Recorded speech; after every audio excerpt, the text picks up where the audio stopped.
चलिए, आज का प्रेरणा है कि पढ़ाई करने का जज्बा तो रख, आगे बढ़ने का हौसला तो रख, मंजिल भी मिल जाएगी, तू कदम तो रख। चलिए, इसी के साथ हम लोग आगे बढ़ते हैं। चलिए, फिर हम लोग आगे बढ़ते हैं और आपको बताते चलेंगे, सारा डिटेल्स बताएंगे आपको। मैं जितना ही फिगर है उस सब फिगर को बारे में बताऊंगा कि कौन सी जो नदी है, जो कामेद नदी है, वो कहाँ से आई है, कौन सा जगह से आई है, लोहित नदी कौन सा जगह से आई है। मैं सारे आपको डील करूंगा, पूरा पूरा पूरा डील करूंगा, आप लोग टेंशन मत लें। चलिए, इसी के साथ हम लोग आगे क्वेश्चन में चलते हैं। चलिए, धीरे धीरे हम लोग क्वेश्चन की ओर बढ़ते हैं। पूरा आप लोगों को भूलना नहीं है। यहाँ पर देखिए, हमने लिखा भी है कि अब भूल करके दिखाइए, यानी कि अब भूल करके दिखाओ। जो भूल जाते थे, क्योंकि डायग्राम से याद करने में बहुत आसान होता है मेरे दोस्त। डायग्राम से जब याद हो जाता है ना, तो बहुत आसान होता है। चलिए, कोर्स इसमें क्या है कि ब्रह्मपुत्र नदी तंत्र तिब्बत के पूरब पठार से निकल करके बांग्लादेश की खाड़ी में गिरने वाली नदी और उसके सहायक नदियों का समूह है।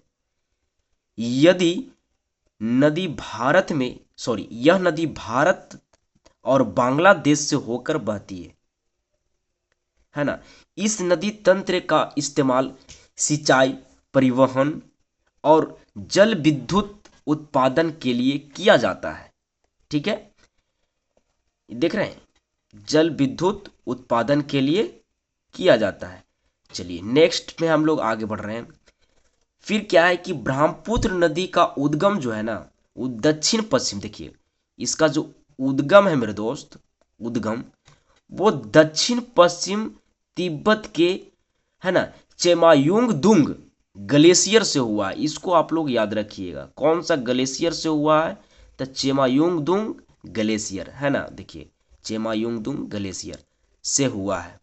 चलिए, फिर है कि तिब्बत में इसे यारलुंग या तो सांगपो के नाम से जानते हैं, क्योंकि अभी तुरंत मैंने बताया कि सांगपो कहाँ जाना जाता है ना, कौन सा जगह में सांगपो के जाना जाता है, तो सांगपो के कहाँ जाना जाता है, तिब्बत में। फिर हम लोग पढ़ेंगे कि अरुणाचल प्रदेश में दिहांग के नाम से जानते, देखिए अरुणाचल प्रदेश में दिहांग के नाम से जानते हैं। उसके बाद फिर क्या है कि और असम में ब्रह्मपुत्र कहते हैं। देखिए, हम लोग अभी तुरंत पूछा कि ब्रह्मपुत्र कहते कहाँ हैं, तो इसको आपको याद रखना होगा। ये बोलते हैं असम में, असम में ब्रह्मपुत्र बोलते हैं। फिर क्या है कि बांग्लादेश में यह नदी जमुना के नाम से बहती है। जैसे कि बांग्लादेश में किस नाम से जाना जाता है, बताइए। बांग्लादेश में किस नाम से जाना जाता है, तो याद रखिएगा, बांग्लादेश में जमुना के नाम से जाना जाता है। फिर क्या है कि यह नदी गंगा की मूल शाखा पद्मा से मिलकर बंगाल की खाड़ी में जाकर मिलती है। तो कहाँ मिलती है, तो आपको याद रखना होगा, बंगाल की खाड़ी में जाकर के मिल जाती है। फिर हम लोग आगे बढ़ेंगे कि सुबनश्री, तीस्ता, तोसा, तोरसा, लोहित, बरक्का आदि ब्रह्मपुत्र की उप नदियां हैं। क्या है, उप नदियां हैं। इसको आपको एकदम अंडरलाइन करके रखना होगा मेरे दोस्त। कौन कौन सी उपनदियां हैं, तो वनश्री, सुमनश्री, सुमनश्री, तीस्ता, सुमनश्री, तीस्ता, तोरसा, लोहित और बरक्का, ये सब जितने भी नदियां हैं, ये ब्रह्मपुत्र की उप नदियां हैं। चलिए, नेक्स्ट हम लोग आगे बढ़ते हैं। नेक्स्ट है कि ब्रह्मपुत्र नदी की कुल लंबाई 2900 किलोमीटर है। देखिए, ब्रह्मपुत्र नदी की कुल लंबाई कितनी है मेरे दोस्त, बताइए।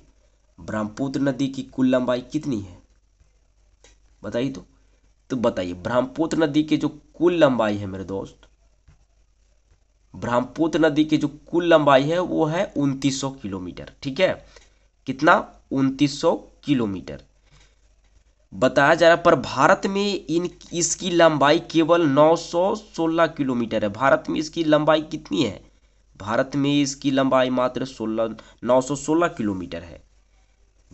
ब्रह्मपुत्र भारत की सबसे चौड़ी नदी है। देखिए, ब्रह्मपुत्र भारत की सबसे चौड़ी नदी है। आपको इसमें याद रखना होगा, भारत की सबसे चौड़ी नदी ब्रह्मपुत्र है। ठीक है, आगे बढ़ते हैं हम लोग। फिर क्या है कि तिब्बत में यारलंग सुंगपा के नाम सांगपो के नाम से जानते हैं। और अरुणाचल प्रदेश में सियांग या तो दिहांग के नाम से जानते हैं।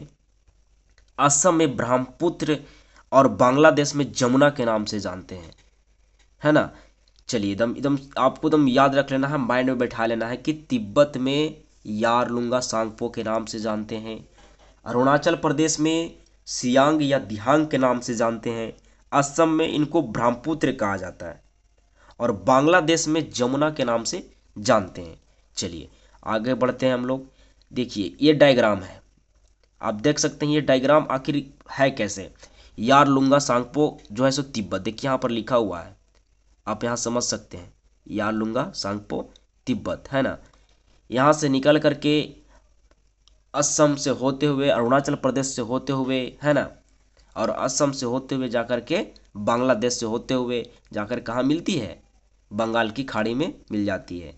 चलिए इसकी डायग्राम भी मैं आपको समझाऊंगा कि बरक्का नदी कहाँ, शुरू में भी इसकी चीज़ को हमने डिस्कस किया, है ना, कि उसके बगल से एक तीस्ता नदी, देखिए यहाँ लिखा हुआ है कि जेमू ग्लेशियर से, देखिए दोस्त, जेमू ग्लेशियर से चोलामू लेक, है ना, चोलामू झील जिसको बोलते हैं, निकलता है। और तीस्ता जिसको हम लोग, जो वहाँ से जो झील से निकलता नदी है तीस्ता नदी, उसको आकर के कहाँ मिलता है, तो वो भी आकर के ब्रह्मपुत्र नदी में ही मिलता है ना। इस चीज़ को आप लोग जानते हैं कि वो भी आकर के बरक्का नदी मणिपुर से निकलता है ना। बरक्का नदी कहाँ से निकलता है बताइए, बरक्का नदी कहाँ से निकलता है और वो आकर के कहाँ मिलता है, वो भी जाकर के पद्मा में मिलता है ना। चलिए उसी के साथ हम लोग पूरा डायग्राम को साथ समझेंगे, और अभी टेंशन मत ले, अभी बहुत बाकी है, अभी मैं पूरा डिस्कस करूंगा। अभी मैंने सिर्फ क्वेश्चन को थोड़ा थोड़ा बताया जा रहा है। फिर क्या है कि असम में ब्रह्मपुत्र नदी में स्थित माजुली दुनिया का सबसे बड़ा नदी द्वीप है। नदी द्वीप की बात किया जा रहा है, द्वीप की बात नहीं की जा रही है, यहाँ पर ध्यान दीजिएगा, नदी द्वीप की बात की जा रही है। दुनिया का सबसे बड़ा नदी द्वीप माजुली द्वीप, वो कहाँ है, तो ब्रह्मपुत्र नदी, है ना। इस और साथ ही उमानंद असम में सबसे छोटा आबादी वाला नदी है, सबसे छोटा आबादी वाला नदी द्वीप भी है, इसको याद रखिएगा। माजुली द्वीप के बारे में थोड़ा सा हम लोग जान लेते हैं। इसे ब्रह्मपुत्र नदी में बसा हुआ दुनिया का सबसे बड़ा नदी द्वीप माना जाता है। देखिए आप इसको याद रख लीजिएगा, हमने बताया कि दुनिया का सबसे बड़ा नदी द्वीप माना जाता है माजुली द्वीप को। यह असम में जोरहाट जिले में 20 किलोमीटर दूर है, जोरहाट जिले से 20 किलोमीटर दूर है। कितना किलोमीटर, 20 किलोमीटर, 20 किलोमीटर दूर है, ठीक है। चलिए अब हम लोग आगे की ओर बढ़ते हैं और पूरी इसको बताते हैं डायग्राम, हम लोग का आ गया डायग्राम। अब डायग्राम में आपको पूर्णतः सब समझनी होगी कि कौन सी नदी कहाँ से आकर के कैसे मिली है ना। तो चलिए इसी के साथ हम लोग शुरुआत करते हैं, पूरी डायग्राम को समझने का प्रयास करते हैं कि आखिर ये समझा कैसे जा सकता है। जो डायग्राम बनाया गया है वो डायग्राम में तो समझ में नहीं आ रहा है कि आखिर ये नदी है कौन सी, कहाँ से आई है, कैसे मिली है, ये तो समझ में नहीं आ रहा है, बट अभी समझाया जाएगा तो आपको समझ में आ जाएगा। तो सबसे पहले हम लोग शुरुआत करते हैं कि यहाँ जो देखिए आप लोग कि मानसरोवर झील से जो निकल करके नदी आई है जिसका नाम है सांगपो, है ना, तिब्बत में इसको सांगपो बोलते हैं। और हमारे जब देश में, हमारा राज्य में प्रवेश करता है, भारत देश में जब प्रवेश करता है और अरुणाचल प्रदेश में जब प्रवेश करता है तो इसको क्या बोलते हैं, दिहांग के नाम से जानते हैं। देखिए, है ना, दिहांग के नाम से जानते हैं। जब हमारा अरुणाचल प्रदेश में प्रवेश करती है तो दिहांग के नाम से जानते हैं, और यही जब हमारे असम में प्रवेश करता है तो हम लोग इसको ब्रह्मपुत्र के नाम से जानते हैं। चलिए इसी के साथ हम लोग आगे बढ़ते हैं। इसमें बताया जा रहा है क्या, लोहित नदी कहाँ से आई है। देखिए दोस्तों इसमें लिखा हुआ है लोहित नदी, आपको यहाँ पर डायग्राम में समझ में आ रहा होगा कि ये जाकर के मिली है किससे, ब्रह्मपुत्र की सहायक नदियां हैं। लेकिन आपको ये चीज बताना होगा कि लोहित नदी आखिर आई कहाँ से है, कौन सा राज्य से आई है, सो बताइए। बताइए लोहित नदी कौन सा राज्य से आई है? चलिए बताइए।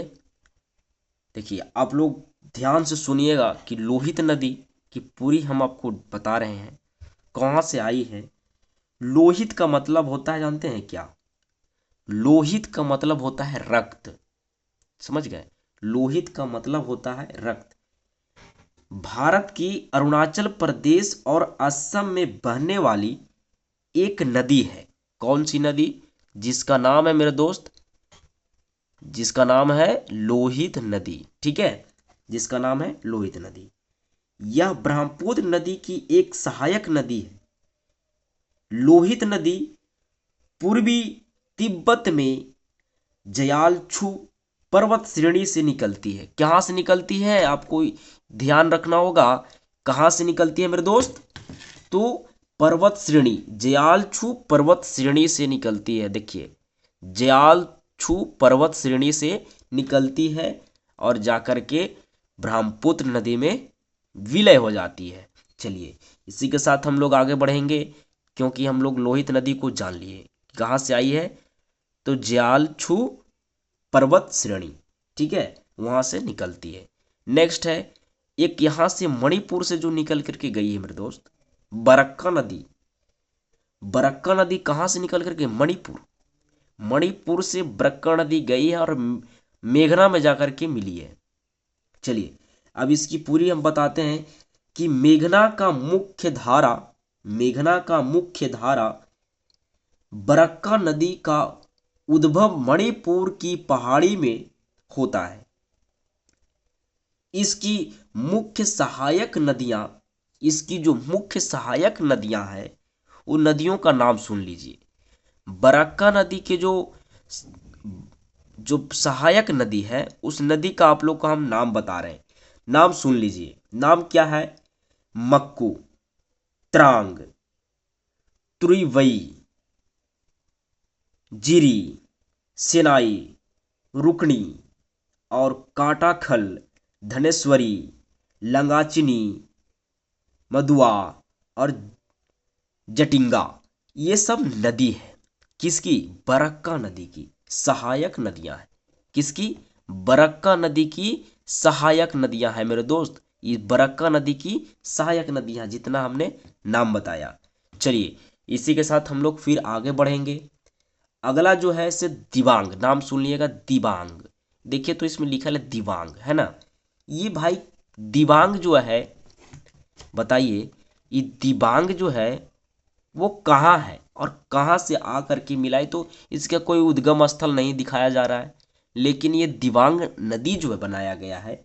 सुनिएगा, दिबांग नदी ब्रह्मपुत्र नदी की सहायक नदी है। बस इतना जानिए, दिबांग नदी ब्रह्मपुत्र नदी की सहायक नदी है।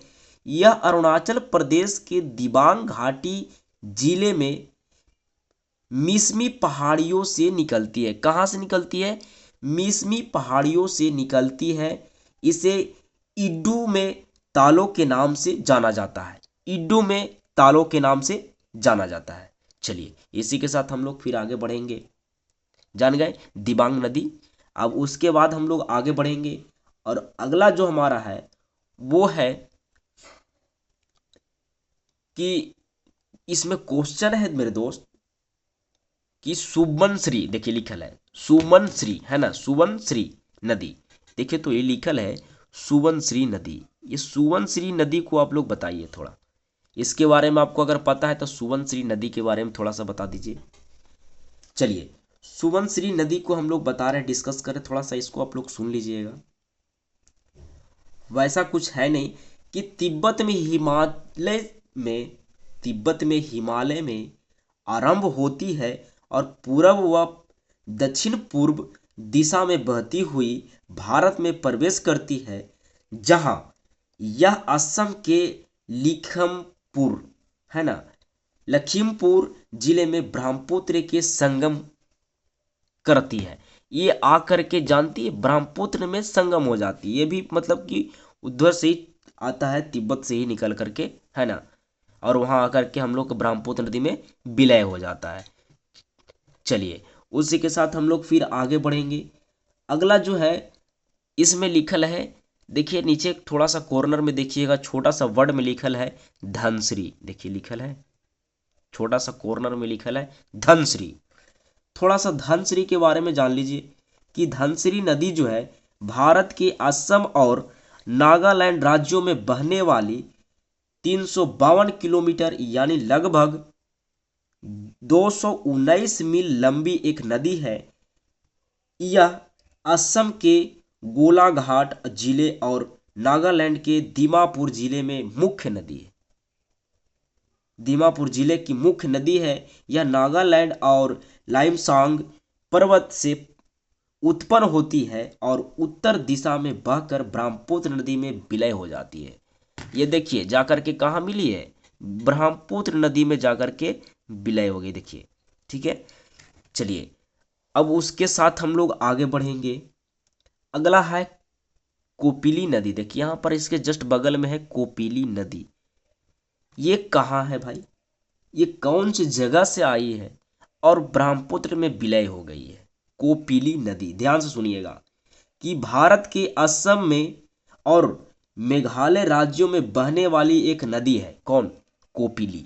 ठीक है, यह ब्रह्मपुत्र नदी के एक प्रमुख उपनदी है। नदी का नाम है कपिली। आप समझ में आ गया, कोई डाउट नहीं। चलिए नेक्स्ट क्वेश्चन क्या है, नेक्स्ट हमारा जो है वो नदी का नाम है, जो नदी है वो नदी का नाम है मानस नदी। चलिए मानस नदी, इसके पहले भी एक नदी है जिसका नाम है कामेंद नदी। देखिए लिखा है कामेंद नदी, देख लीजिए इसको दोस्तों, कामेंद नदी है ना, कामेंद नदी। चलिए इसके बारे में थोड़ा सा डिस्कस कर लेते हैं, कामेंद नदी के बारे में। कामेंग नदी जो है ना वो क्या है, जो कि भरेली जो है ना, भरेली नदी जो नाम सुने होंगे आप लोग कभी नहीं, तो ये भरेली नदी जो है इसको हम लोग कामेंग नदी के नाम से जानते हैं। भरेली नदी को हम लोग कामेंग नदी के नाम से जानते हैं और भारत के असम व अरुणाचल प्रदेश के राज्यों में बहने वाली एक नदी है जो ब्रह्मपुत्र में आकर के मिल जाती है और ब्रह्मपुत्र के उप नदियां हैं। कौन सी है? कामेंग नदी। कामेंग नदी का नाम क्या है? वरेली नदी, इसको याद रखिएगा। नेक्स्ट क्या है? मानस, है ना, मानस नदी। देखिए दोस्तों मानस नदी, इसके बारे में आते हैं। मानस नदी, मानस नदी आखिर जो है वो है क्या, चलिए इसके बारे में जानते हैं कि मानस नदी एक सीमा पार की नदी है, सीमा पार की नदी है जो हिमालय की तलहटी से होकर के दक्षिणी भूटान और भारत में बहती है। यह नदी भूटान में उत्पन्न होती है, यह नदी भूटान में उत्पन्न होती है और असम से गुजरकर जोगी घोपा, जोगी घोपा, ध्यान सुनिएगा, जोगी घोपा में ब्रह्मपुत्र नदी में मिल जाती है। देखिए यहां से निकलती है और वह जा करके ब्रह्मपुत्र नदी में सीधा मिल जाती है। ठीक है, विलय हो जाती है। नेक्स्ट हमारा क्या है, नेक्स्ट है उसका नाम है संकोश नदी। संकोश नदी, देखिए दोस्तों ये जो है संकोश नदी, देख रहे हैं संकोश नदी। चलिए संकोश नदी के बारे में जान लेते हैं। संकोश नदी आखिर है कहाँ से निकली है, कैसे निकली है? चलिए संकोश नदी, या तो हम इस नदी को बोलते हैं गद्दार नदी, क्या बोलते हैं? गदाधर नदी, गदाधर नदी, है ना। पूर्वोत्तर भारत में एक नदी है जिसका उद्भव उत्तरी भूटान में होता है और भारत में असम राज्यों में इसका विलय ब्रह्मपुत्र नदी में हो जाता है। यहाँ से निकलता है और ब्रह्मपुत्र नदी में इसका विलय हो जाता है। देखिए ये आकर के ब्रह्मपुत्र नदी में विलय हो गया मेरे दोस्त, है ना, आकर के विलय हो गया। उसके बाद फिर नेक्स्ट क्या है, नेक्स्ट क्वेश्चन जो है उसके बाद मिलता है कि, है ना, उसके बाद मिलता है रैदाक नदी। रैदाक नदी का आप लोग नाम सुने होंगे। देखिए इसमें है रैदाक नदी, रैदाक नदी। चलिए वो आकर के भी मिलती है कहाँ, ब्रह्मपुत्र नदी में। कैसे मिलती है भाई, चलिए, जिसे भूटान में वांगछू भी कहा जाता है। इस रैदाक नदी को भूटान में क्या कहा जाता है, वांगछू। क्या बोलते हैं, वांगछू। इस नदी को हम लोग वांगछू बोलते हैं। भारत में भूटान और बांग्लादेश में बहने वाली एक नदी है। यह ब्रह्मपुत्र नदी की एक उप नदी है मेरे दोस्त, ब्रह्मपुत्र की एक उप नदी है। और रैदाक भारत में अलीपुरद्वार जिले में प्रमुख नदी है। अलीपुरद्वार की जिले की प्रमुख नदी है, जो जा करके ब्रह्मपुत्र में विलय हो जाती है। नेक्स्ट है मेरे दोस्त तीस्ता नदी। देखिए ध्यान से सुनिएगा, तीस्ता नदी नेक्स्ट क्या है मेरा, तीस्ता नदी। देखिए अब तीस्ता नदी के बारे में थोड़ा सा आपको जानकारी लेनी होगी। आखिर ये तीस्ता नदी है ना, तीस्ता नदी का जो है, ध्यान सुनिएगा, तीस्ता नदी का उद्गम स्थल भारत के सिक्किम में है। ये तीस्ता नदी भारत के कहाँ है, सिक्किम में है। तसो लम्हाओ, तसो लम्हामो लहामो, तसो लहामो झील नाम सुने होंगे। तसो लहामो झील है जो सिक्किम में है। वो कुल 315 किलोमीटर लंबी है। ये नदी भारत की सिक्किम और पश्चिम बंगाल से हो करके यानी चल करके बांग्लादेश तक जाती है और ब्रह्मपुत्र में मिल जाती है। तीस्ता नदी आती है और सीधा एकदम मिल जाती है ब्रह्मपुत्र में, है ना। देखिए आई और ब्रह्मपुत्र में मिली और उसके बाद जा करके सीधा बंगाल के बांग्लादेश में मिलती है। और जहाँ मिलन होता है, जहाँ पर गंगा नदी का भी मिलन होता है, उसको हम लोग क्या कहते हैं, जिसको हम लोग, जहाँ पर सब नदियों का संगम होता है मेरे दोस्त। देखिए यहाँ पर जो नदियों का संगम है, मेघना, पद्मा या तो सुंदरवन डेल्टा, देख रहे हैं सुंदरवन डेल्टा। चलिए तो इसको थोड़ा सा आप लोग को जानकारी देते हैं कि पद्मा, मेघना, सुंदरवन डेल्टा, है ना। सुंदरवन डेल्टा गंगा, पद्मा, हुगली और ब्रह्मपुत्र और मेघना नदियों के संगम द्वार गठित बंगाल की खाड़ी के निकट स्थित है। ये जो बंगाल की खाड़ी के निकट स्थित है, जो मेघना है, कहा जा रहा है कि विश्व का सबसे बड़ा अगर कोई डेल्टा है तो बनता है सुंदरवन डेल्टा। क्या है, सुंदरवन डेल्टा, सुंदरवन डेल्टा। तो आई होप दोस्त आपको तो पूरी समझ में आ गई होगी। चलिए हम आपको कुछ एक बात बोलना चाहते हैं, ध्यान से सुन लीजिए मेरे दोस्त। अगर अच्छा लगता है तो बहुत अच्छी बात है। देखिए अब तो ये फिगर आपको पूर्णतः समझ में आ गई होगी। जो तीस्ता नदी है, गंगा नदी है, हुगली नदी है, पद्मा नदी है, सुरमा है ना, साखी है, गोरो है, ये सब जो ना बरक्का नदी है ना। जितना चीज़ हमने बताया उस चीज़ को आप लोग डायग्राम के थ्रू आप लोग बहुत अच्छे से समझ गए होंगे। दोस्तों मैं आपको बहुत ही विचार और रोचक बातें लेकर के आया हूँ। उस चीज़ को थोड़ा सा आप जान ले, ताकि समझ में आएगा तो आप लोग बताइएगा कि कैसा लगा। कहा जाता है ना मेरे दोस्त कि खामोशी भी इकरार से कम नहीं होती, खामोशी भी इकरार से कम नहीं होती, सादगी भी श्रृंगार से कम नहीं होती, सादगी भी श्रृंगार से कम नहीं होती।